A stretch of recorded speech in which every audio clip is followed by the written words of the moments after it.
Senior Yogesh বসা। তখন এক ওই দীক্ষা নিল প্রায় কাছাকাছি সময় সব হেরো পূর্ণ হইল। তখন ওই আমি অশ্বিনীকে জিজ্ঞাসা করছি, অশ্বিনী কেমন ঠাকুর নাম ধরে রাখতেন? অশ্বিনী নিজে বলছেন তবে আমার নাম ধরে রাখবা। আমি যখন অশ্বিনী তুমি এই বৃদ্ধকে তুমি চেনো? অশ্বিনী তাকিয়ে আছে তবে বলছে ঠিক বহুদিনের কথা, কখন দেখেছি না দেখেছি মনে পড়ছে না। একটু যদি পরিচয়ের একটু আভাস পেতাম। তার আভাস হলো তুমি দেখে যখন পাচক ছিলে তখন এই বৃদ্ধ সেখানে দেখো। আবার যুগের তো চিনতেছে না। যুগেশকে তুই চিনতে পারছিস? তুমি চিনতে পেরেছ? আমি বুঝতে পারছি না। তখন যুগেশকে একজন পাচক ছিল, তারা আমরা উৎসিদা বলতাম।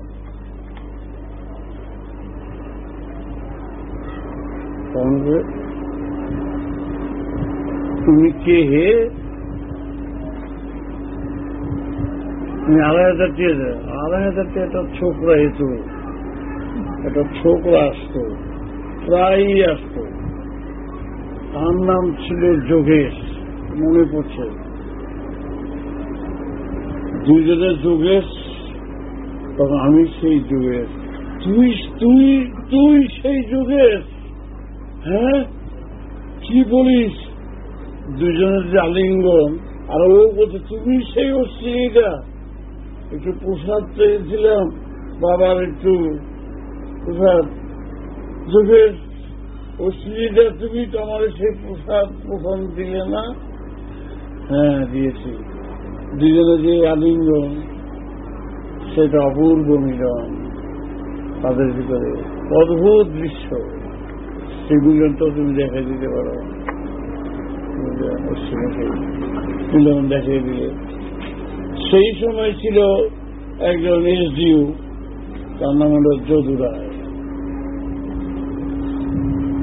তখন সেই যদু রায় একেবারে দুজনের জায়গা রাখত।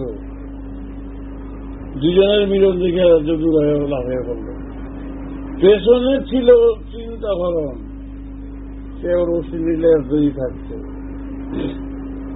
যখন অশ্বিনীকে যখন রিটায়ার হল অশ্বিনী, তখন চিন্তাভরণ সেখানে একজন বৈষ্ণব সাধক তার জীবনটা উৎসর্গ করেছে শিক্ষকতার ভিতর দিয়ে। সেখানে চিন্তাভরণ পণ্ডিত বলে আছে, মুন্সিগঞ্জ খ্যাত। তিনি বিবাহ বন্ধনে কাছ থেকে এড়িয়ে গেছিলেন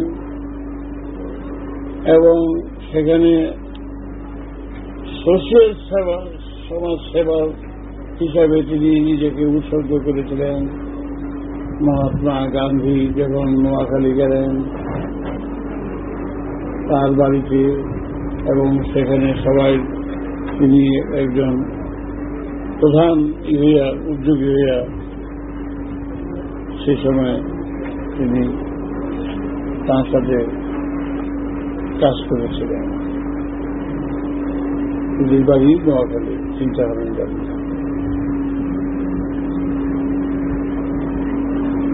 কিন্তু চিন্তাভাবন যখন জানতে পারল যে অশ্বিনীর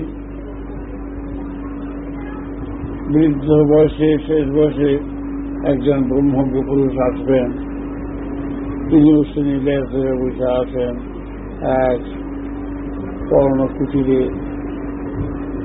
অশ্বিনী বাস করতেন।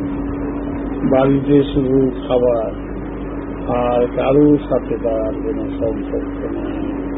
তার 7 ছেলে, 2 মেয়েরা, একটা ছেলে। কোন সম্পর্ক তার নাই, কারোর সাথে কথা বলে না। তিনি সেই লোকনাথ বাবার আর তরঙ্গ দাদুর সেই বাণী নিয়ে তিনি সব সময় ধ্যানে জ্ঞানে তন্ময় থাকত।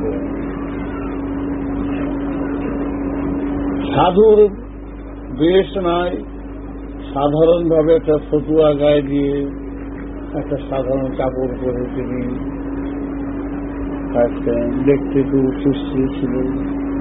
তার কাছে বাংলা ভারতবর্ষের অনেক সাধকের সাথেই তার পরিচয় ছিল, ভালোবাসা ছিল। বিজয় কৃষ্ণ গোস্বামী কে দাদা রাখত, কিন্তু প্রতীক্ষায় আছে, তার বাণীর প্রতীক্ষায় আছে কখন তিনি আসবেন। গাছের পাতাটি নড়লেও তিনি চমকিয়ে ওঠেন, এই বুঝি আসলো। কিন্তু হঠাৎ দেখা গেল তার বাটিতে কয়েকজন লোক উপস্থিত, জিজ্ঞাসা করছে এখানে কোনো বাজার আছে। দৌড়িয়া ছুটে আসছে, বাজার? এই অনেক দূরে বাজার, কিসের জন্য হঠাৎ বাজারের কথা এখানে জিজ্ঞাসা করলেন?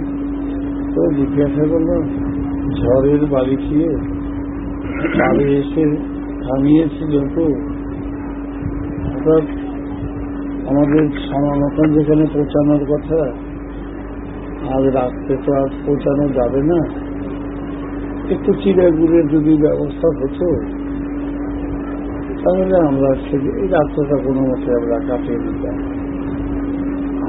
আমরা জল খেয়েও কাটাতে পারতাম। আমাদের সাথে যিনি আছেন তিনিকে আমরা দুবাস থাকতে আছি। তিনি চেয়ে আপনাদের সাথে এসছেন, তিনি একজন আমাদের ঠাকুর, তিনি জন্মসিদ্ধ,